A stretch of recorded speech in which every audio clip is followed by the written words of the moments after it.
we are going to be hearing from a team from the Jackson County, Missouri Prosecutor's Office.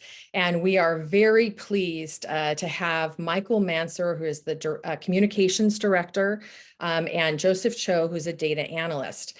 Michael Mansur has a background in investigative journalism, came to the prosecuting attorney's office and has really been utilizing his work in communications to help the DA spread policy information. And at his side is Joseph Cho, who is really both a data analyst and a policy expert. And the two of them together have a fantastic presentation, which really demonstrates this overview analyst, somebody who can help you with data analytics and community output. Great. Good morning, everyone. I have the great pleasure of helping lead the crime strategies unit in our office. We began that in 2018, and we did it for a couple of key reasons. One, at that particular moment, we didn't have a great relationship with our large police department, the Kansas City Police Department, and we couldn't rely on that as a crime analysis source for us any longer. In addition, we were learning more about how much we didn't know. Through another grant, we learned about the importance of clearance rates because it impacted the results of that grant having really poor clearance rates. And so that fascinated us that we had a blind spot we needed to fill in with our own crime analysis. And three, the COVID pandemic began not long after we got going, and that helped us. Well, we needed to figure out some new things to do because courts literally were shut down. So we thought we should tackle looking at the biggest chunk of cases in our office, drug possession and delivery cases. So we jumped into those. How could we figure out, one, how effective are we, and what else might we learn that we just, like we learned earlier, we didn't know. So we're going to try to focus a lot on the methodology, how we did it. So I'm going to turn it over to Joseph, who can go through this. Joseph worked as a summer intern with us, with the analysts who began this analysis, but Joseph has become his own expert now after a few months here at the prosecutor's office. So go ahead, Joseph. Great, thanks, Mike.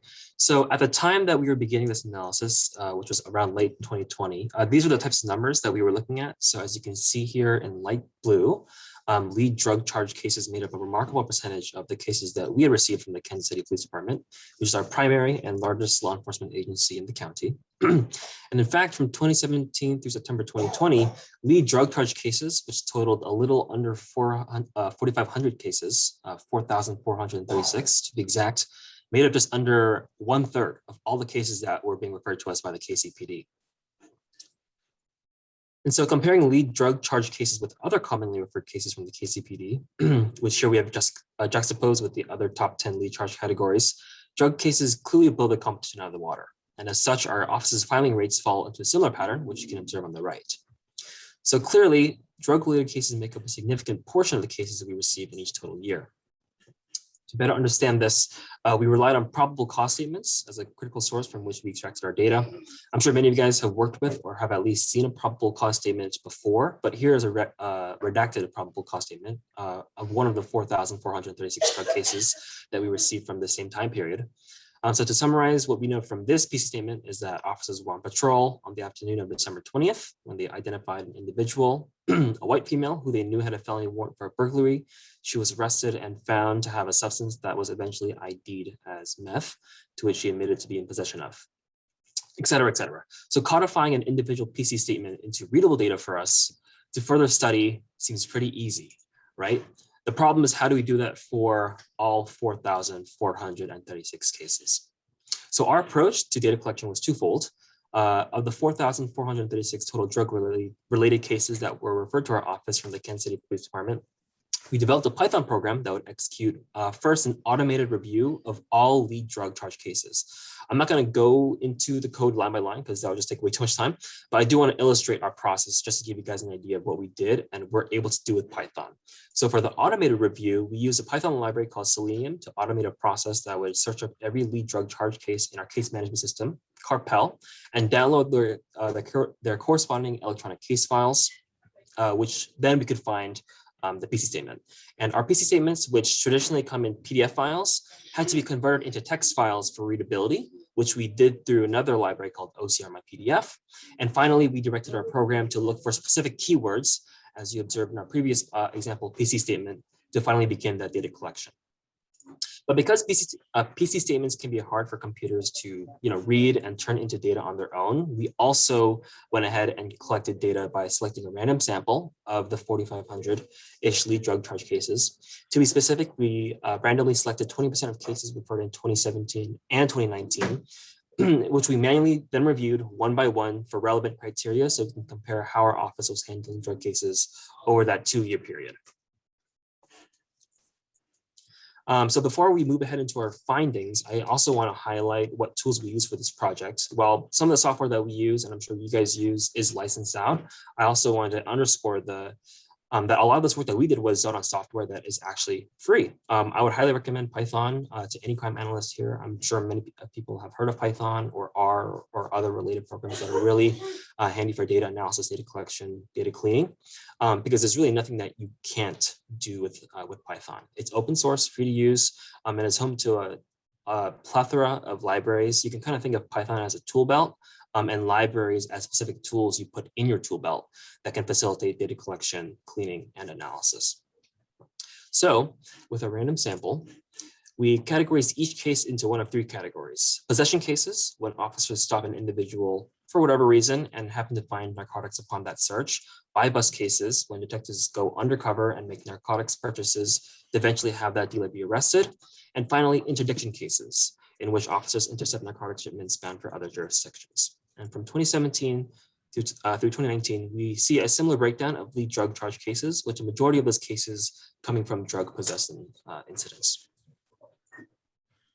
But deeper in our analysis, we first found a greater burden of drug enforcement being placed on minority communities. So compared to American Community Survey US Census data, you can see here that Black defendants make up over 80% of all referred drug charge by bust cases in 2017 and 2019, despite only making up 40% of the city's population. And we found this mapped strongly with geographic disparities found in our city's urban core. And Mike, you want to talk about this? Yeah, these, it's a little bit hard to read maybe, but these green lines, one that bisects from the top, and the top squiggly line is the Missouri River. So our jurisdiction is south of the Missouri River.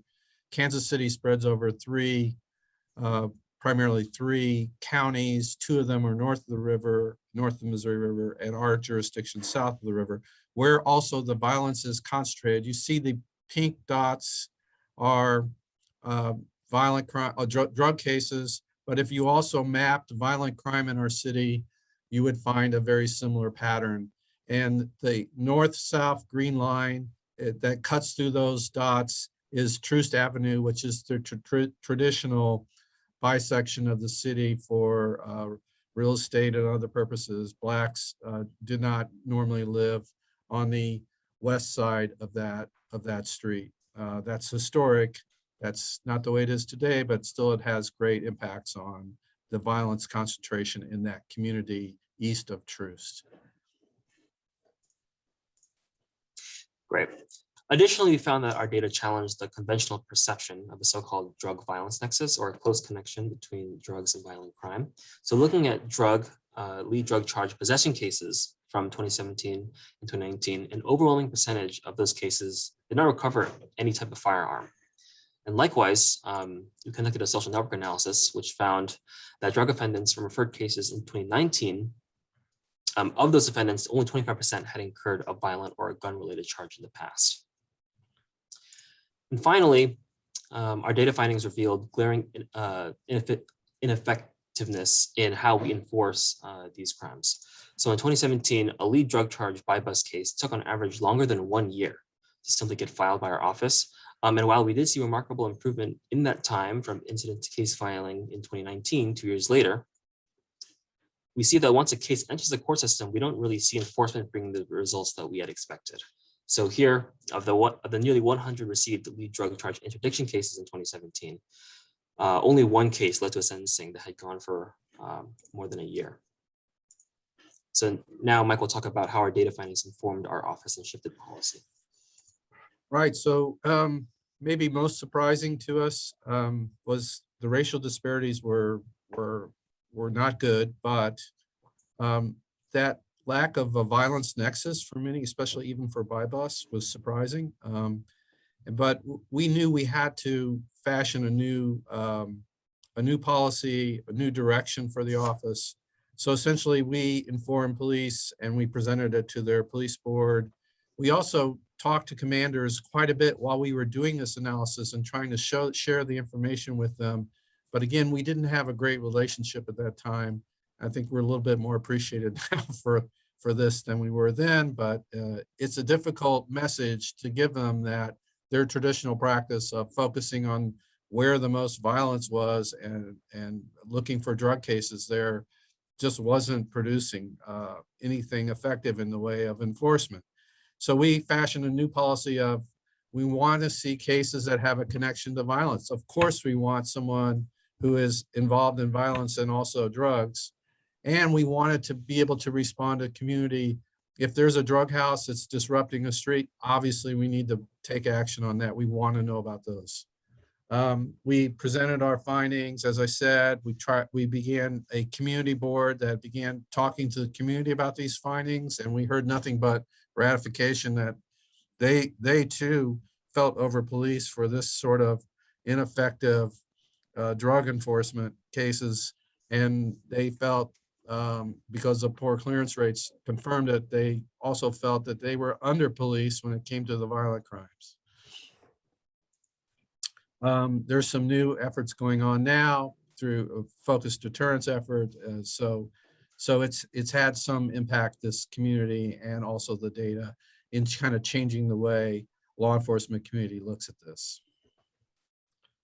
Unfortunately, KCPD has continued with their drug enforcement. They have not followed our policy, and you see an 88% decline rate right now for drug cases that are being presented to us.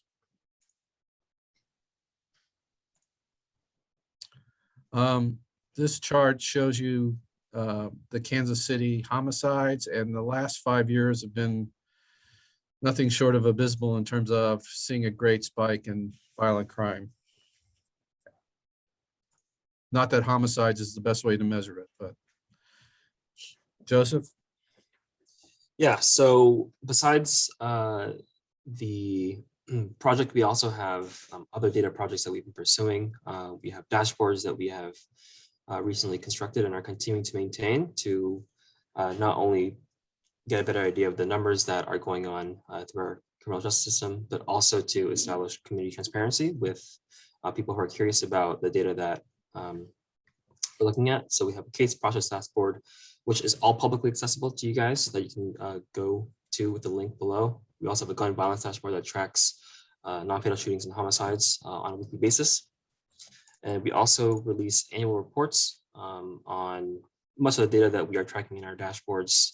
And again, all of this is publicly accessible.